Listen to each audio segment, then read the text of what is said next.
Neat ಪರೀಕ್ಷೆಯ ಪ್ರಶ್ನಪತ್ರಿಕೆ ಸೋರಿಕೆ ಮಾಡಿದ್ದವರ ವಿರುದ್ಧ ಕಠಿಣ ಕ್ರಮ ಜರುಗಿಸುವಂತೆ ಒತ್ತಾಯಿಸಿ ಭಾರತ ರಾಷ್ಟ್ರೀಯ ವಿದ್ಯಾರ್ಥಿ ಒಕ್ಕೂಟ NSUI ಚಿಕ್ಕೋಡಿ ಘಟಕದ ಅಧ್ಯಕ್ಷ ಚೇತನ್ ಹೊನಗೋಳ್ ಇವರ ನೇತೃತ್ವದಲ್ಲಿ ಚಿಕ್ಕೋಡಿಯ ಬಸವ ಸರ್ಕಲ್ನಲ್ಲಿ ರಸ್ತೆ ತಡೆದು ಬೃಹತ್ ಪ್ರತಿಭಟನೆ ನಡೆಸಿ ತಹಶೀಲ್ದಾರರಿಗೆ ಮನವಿ ಸಲ್ಲಿಸಲಾಯಿತು.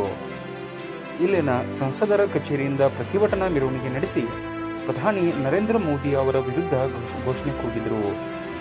ಭಾರತ ರಾಷ್ಟ್ರೀಯ ವಿದ್ಯಾರ್ಥಿ ಒಕ್ಕೂಟ ಅರ್ಥಾತ್ NSUIದ ಚಿಕ್ಕೋಡಿ ಜಿಲ್ಲಾಧ್ಯಕ್ಷರಾದ ಚೇತನ್ ಹೊನಗೋಳ್ ಮಾತನಾಡಿ, ದೇಶದಲ್ಲಿ ನೀಟ್ ಪರೀಕ್ಷೆ ಪಾರದರ್ಶಕವಾಗಿ ನಡೆಸುವುದಕ್ಕಾಗಿ ಮೊದಲ ಬಾರಿಗೆ 2012ರಲ್ಲಿ ಅಂದಿನ ಪ್ರಧಾನಿಯಾಗಿದ್ದ ಡಾಕ್ಟರ್ ಮನಮೋಹನ್ ಸಿಂಗ್ ಅವರು ನೀಟ್ ಪರೀಕ್ಷೆಯನ್ನು ಜಾರಿಗೆ ತಂದಿದ್ದರು.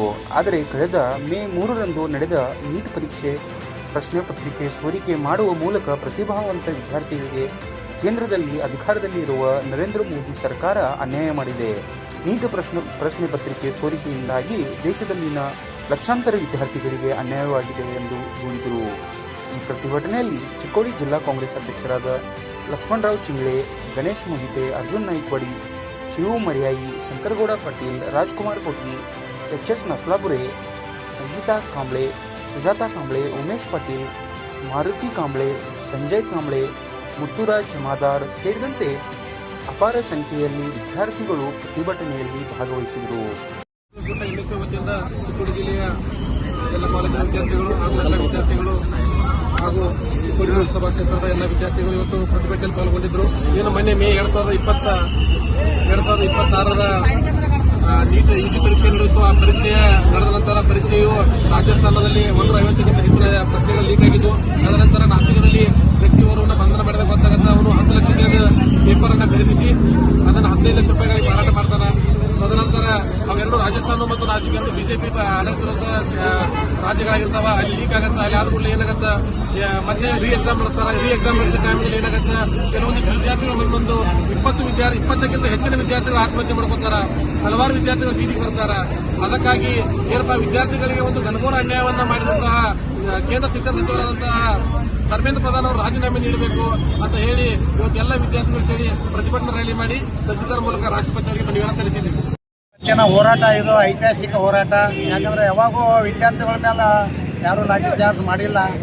ಜಂತರ್ ಮಂತರದಲ್ಲಿ ವಿದ್ಯಾರ್ಥಿಗಳಿಗೆ ಏನು ಲಾಠಿ ಚಾರ್ಜ್ ಆಗಿದೆ. ಒಂದೇ ಒಂದು ಉದ್ದೇಶ, ಪ್ರತಿಭಾವಂತ ವಿದ್ಯಾರ್ಥಿಗಳಿಗೆ ಅನ್ಯಾಯ ಆಗಬಾರ್ದು, ಅವ್ರ ತಂದೆ ತಾಯಿಗಳಿಗೆ ಪೋಷಕರಿಗೆ ಅನ್ಯಾಯ ಆಗಬಾರ್ದು.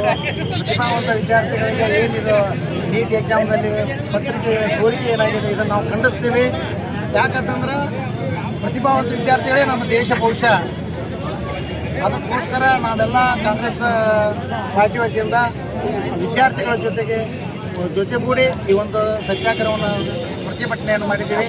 ಯಾಕಂತಂದ್ರೆ ಅವರು ನಡ್ಸ್ಕೊಂಡಂಥ ರೀತಿ ವಿದ್ಯಾರ್ಥಿನಿಯರನ್ನು ಅವಹೇಳನಕರಾಗಿ ನಡ್ಸ್ಕೊಂಡ್ರು, ಲಾಠಿ ಚಾರ್ಜ್ ಮಾಡಿದರು, ವಿದ್ಯಾರ್ಥಿಗಳಿಗೆ ಮೇಲೆ ಲಾಠಿ ಚಾರ್ಜ್ ಮಾಡಿದರು. ಶಾಂತಿಯುತವಾಗಿ ನಡೀತಕ್ಕಂಥ ಒಂದು ಸತ್ಯಾಗ್ರಹವನ್ನು ಅದನ್ನು ಲೆಕ್ಕಿಸದೆ ಅಲ್ಲಿಯ ಜನ, ಅಲ್ಲಿಯ ಡಿಪಾರ್ಟ್ಮೆಂಟ್ ಆಗಲಿ, ಹಿಂದುಳಿದವ್ರ ಹೋಮ್ ಗಾರ್ಡ್ಸ್ ಆಗಲಿ ವಿದ್ಯಾರ್ಥಿಗಳ ಮೇಲೆ ಆ ಲಾಠಿ ಚಾರ್ಜ್ ಮಾಡಿದ್ರು. ಇದು ಭಾಳ ಹೇಯ ಕೃತ್ಯ. ಅದಕ್ಕಾಗಿ ನಾವು ಯಾವಾಗಲೂ ವಿದ್ಯಾರ್ಥಿಗಳ ಬೆಂಬಲ, ವಿದ್ಯಾರ್ಥಿಗಳಿಗೆ ಅನ್ಯಾಯ ಆಗಬಾರ್ದು. ಇವತ್ತಿನ ವಿದ್ಯಾರ್ಥಿಗಳು ನಮ್ಮ ದೇಶದ ಬೆನ್ನೆಲುಬಿದ್ದಂಗೆ. ಅವರೆಲ್ಲ ನಾಳೆ ಅವರು ಸೈಂಟಿಸ್ಟ್ ಆಗ್ತಾರೆ, ಡಾಕ್ಟರ್ಸ್ ಆಗ್ತಾರೆ, ಇಂಜಿನಿಯರ್ಸ್ ಆಗ್ತಾರೆ, ಸಾಹಿತಿಗಳಾಗ್ತಾರ, ಕವಿಗಳಾಗ್ತಾರೆ, ದೇಶ ಕಂಡ ರಾಜಕಾರಣಿಗಳಾಗ್ತಾರೆ. ಇಂತಹ ವಿದ್ಯಾರ್ಥಿಗಳಿಗೆ, ಪ್ರತಿಭೆಗಳಿಗೆ ಅನ್ಯಾಯ ಆಗತಕ್ಕಂಥದ್ದನ್ನು ನಾವು ಇವತ್ತಿನ ದಿನ ಖಂಡಿಸ್ತೀವಿ. BJP ಸರ್ಕಾರ ಈ ರೀತಿಯಾಗಿ ವಿದ್ಯಾರ್ಥಿಗಳಿಗೆ ಅನ್ಯಾಯ ಮಾಡಬಾರ್ದು. ಅದಕ್ಕೆ ಅವ್ರಿಗೆ ನ್ಯಾಯ ಸಿಗಬೇಕು. ಅವ್ರಿಗೆ ನ್ಯಾಯ ಸಿಕ್ಕಿದ್ದಾದ್ರೆ ಒಂದು ಜಯ.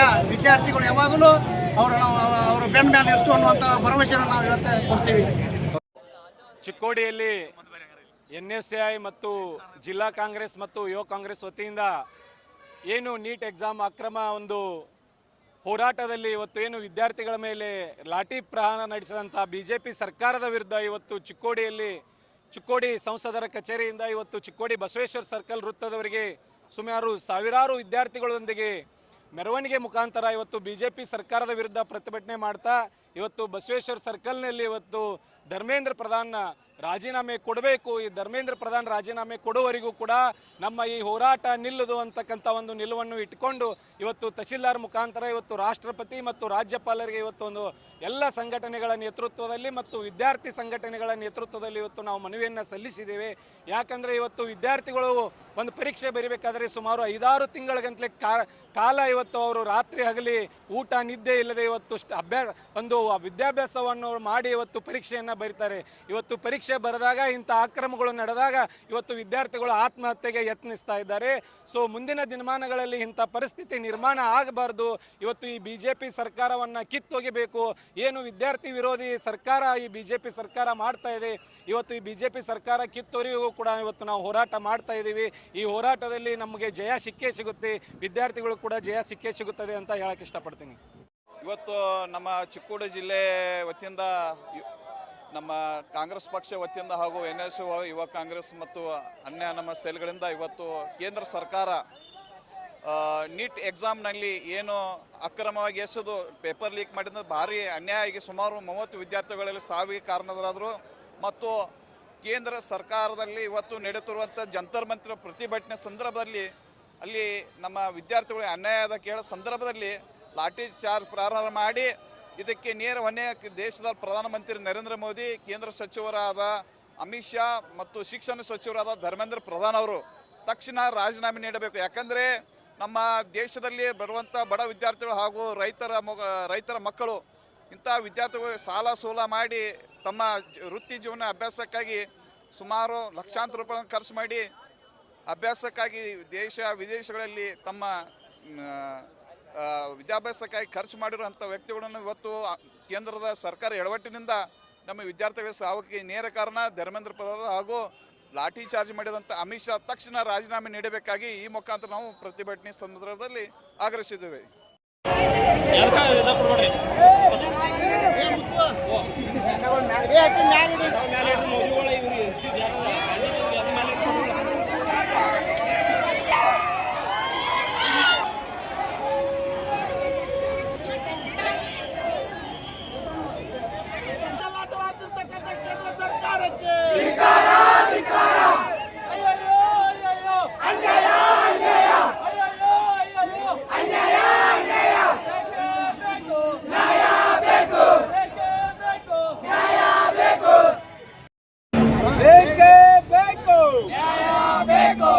ಮೋದಿ ಸರ್ಕಾರಕ್ಕೆ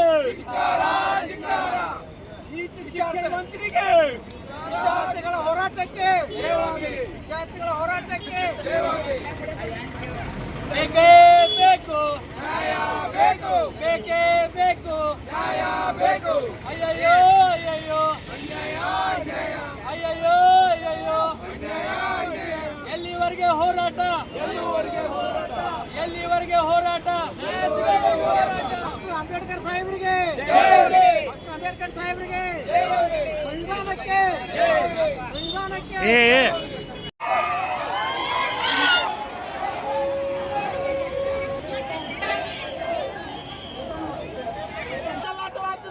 ಕೇಂದ್ರ ಸರ್ಕಾರಕ್ಕೆ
ಹಿಂದ್ ಬಾರೋ, ಹಿಂದ್ ಬಾರ.